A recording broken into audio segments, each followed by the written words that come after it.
Hello दोस्तों, आप कैसे हो। मैं आशा करती हूँ आप सभी अच्छे होंगे, स्वस्थ होंगे, मस्त होंगे। चलिए कहानी शुरू करते हैं। कहानी का नाम है अजी। सुनते हो। अमोली की सहेली सीमा ने उसे गले लगाते हुए खुशी से बताया कि मेरे घर वालों ने आज मेरी शादी तय कर दी है। अब क्योंकि तुम ही मेरे सबसे करीब हो, तो इसीलिए शादी के सफर को रंगीन और हसीन बनाने के लिए तुम्हें ही मेरी मदद करनी होगी।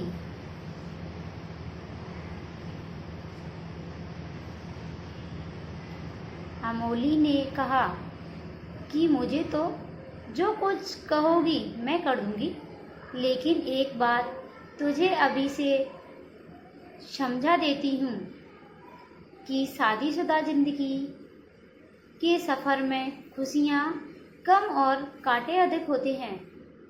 सीमा ने अमोली से कहा कि देखने में तो आप दोनों पति पत्नी बहुत खुश दिखाई देती हो, फिर भी ऐसी अजीब सी बातें क्यों कर रही हो।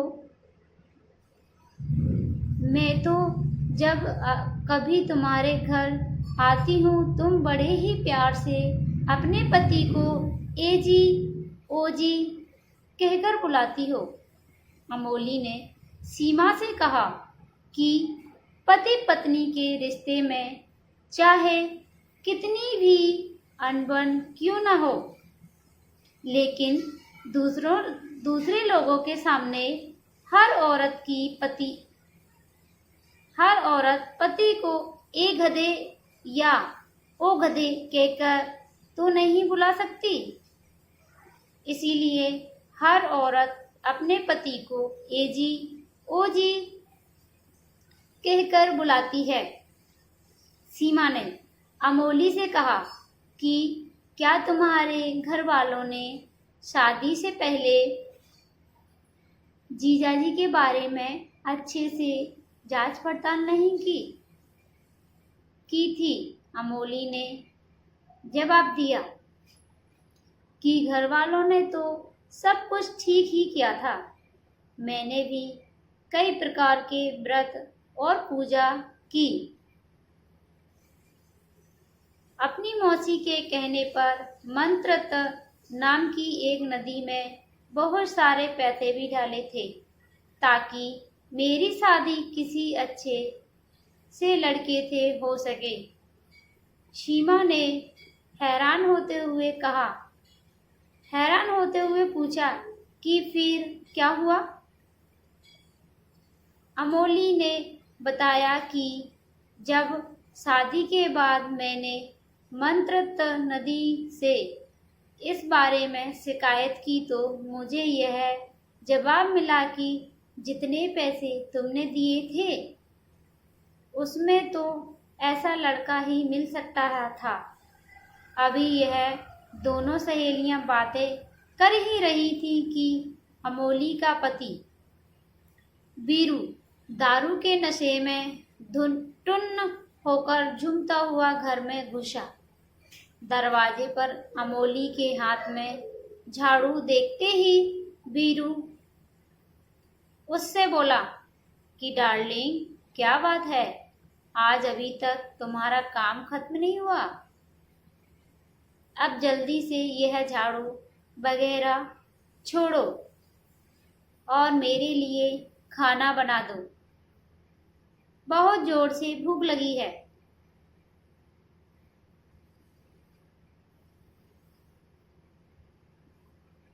जैसे ही अमोली रसोई घर में खाना बनाने के लिए गई तो सीमा ने वीरू से कहा कि जीजाजी, मैंने सुना है कि जो लोग शराब पीते हैं उनकी कोई भी दुआ कबूल नहीं होती। वीरू ने नशे में जोर से हंसते हुए कहा कि जिन्हें दारू मिल जाती है उन्हें दुआ की जरूरत नहीं होती है। वैसे आज तुम हमारे घर का रास्ता कैसे भूल गई? सीमा ने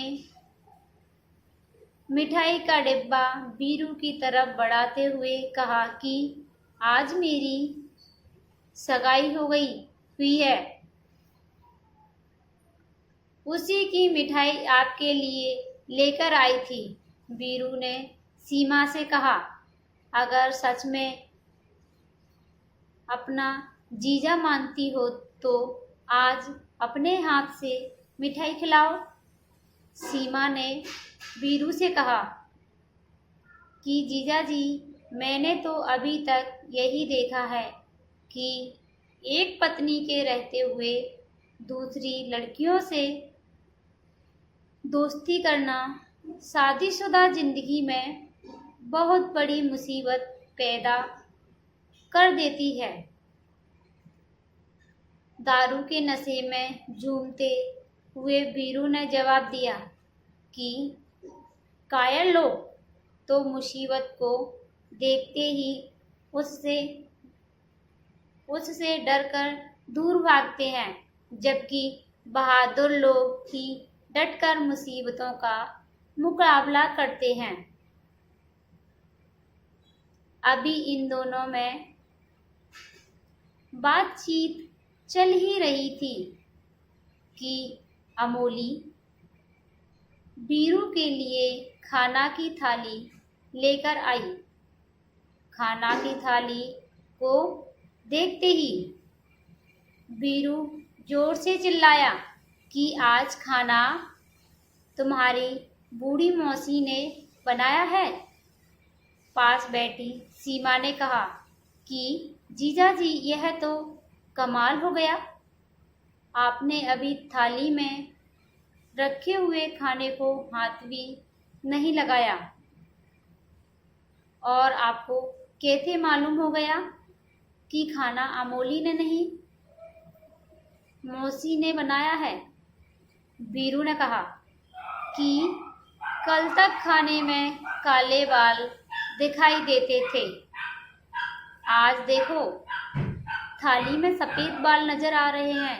सीमा ने बीरू के गुस्से को थोड़ा ठंडा करते हुए उससे कहा कि मेरी सहेली अमोली आपसे हर समय प्यार से बात करती है और आप उसे हर समय डांटते रहते हो। बीरू ने कहा कि तुम्हें किसने कहा? कह दिया कि अमोली मुझे प्यार से बुलाती है। हाँ, जब हमारी नई नई शादी हुई थी उन दिनों यह जरूर जानू जानू कहती थी। कुछ समय बाद इसने एजी ओजी कहकर बुलाना शुरू कर दिया। उसके बाद तो यही सुनने को मिलता है। अजी सुनते हो, मुझे तो लगता है कि और कुछ दिनों बाद यह मुझे इस तरह से बुलाया करेगी कि ओ कहाँ मर गए हो इतनी देर से, पप्पू तुम्हारी जान को रो रहा है। सीमा ने बात को हंसी मजाक में टालते हुए कहा कि ने सच ही कहा है कि पति की जिंदगी सुधारने के लिए एक पत्नी का होना बहुत जरूरी है। बीरू ने उसे रोकते हुए झट से कहा, लेकिन तुमने शायद यह नहीं सुना कि एक पत्नी को सुधारने के लिए सारी जिंदगी भी कम है। सीमा ने बीरू को कहा, यदि तुम दोनों एक दूसरे को बिल्कुल पसंद नहीं करते थे तो फिर शादी क्यों की? बीरू ने कहा कि तुम्हारी सहेली अमोली के बारे में तो मैं कुछ नहीं कह सकता, लेकिन मैंने तो मजबूरी में तुम्हारी सहेली से शादी की थी। सीमा ने कहा कि कैसी मजबूरी थी जो आपको यह शादी करनी पड़ी। वीरू ने जवाब देते हुए कहा कि मैंने तुम्हारी सहेली से वादा किया था कि मैं उसके लिए दुनिया के सारे दुख और तकलीफ़ें झेल सकता हूँ। बस वो वादा निभाने के लिए मुझे यह शादी करनी पड़ी। सीमा ने वीरू से कहा कि उम्र और तजुर्बे में आप मेरे से कहीं अधिक जानते हो, परंतु जहाँ तक मैंने जिंदगी को जानने की कोशिश की है तो यही पाया है कि हम अपने आप को हर काम में निपुण कर दूसरों को ठीक करने की कोशिश करते हैं। यह बिल्कुल वैसा ही है जैसा कि हम अपनी शक्ल सूरत को ठीक करने की बजाय आईना को साफ करने लगते हैं।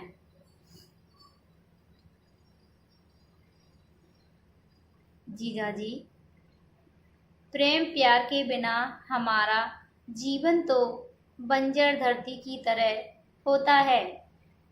सीमा की बातें सुनकर भीम अंकल भी वीरू को यही समझाते हैं कि यदि आप चाहते हो कि आपकी पत्नी आपको एजी ओजी कहकर ना बुलाए तो फिर आपको अपने जीवन में प्रेम पैदा करना होगा। एक बार जब आप दूसरे के प्रति ईर्ष्या और द्वेष की भावना त्याग देंगे तो फिर आपको सदा ही पत्नी की प्यार भरी आवाज़ ही सुनाई देगी। आपको कभी भी यह नहीं सुनना पड़ेगा कि अजी सुनते हो, कोई भी व्यक्ति कभी पूर्ण नहीं होता और कोई भी हर समय नहीं जीतता। दोस्तों, कहानी अच्छी लगी हो तो लाइक करें, शेयर करें और चैनल को सब्सक्राइब करें। जय हिंद, जय भारत। फिर मिलती हूँ दूसरी कहानी के साथ। तब तक के लिए नमस्ते, श्री राम। सभी दोस्तों का दिल से धन्यवाद।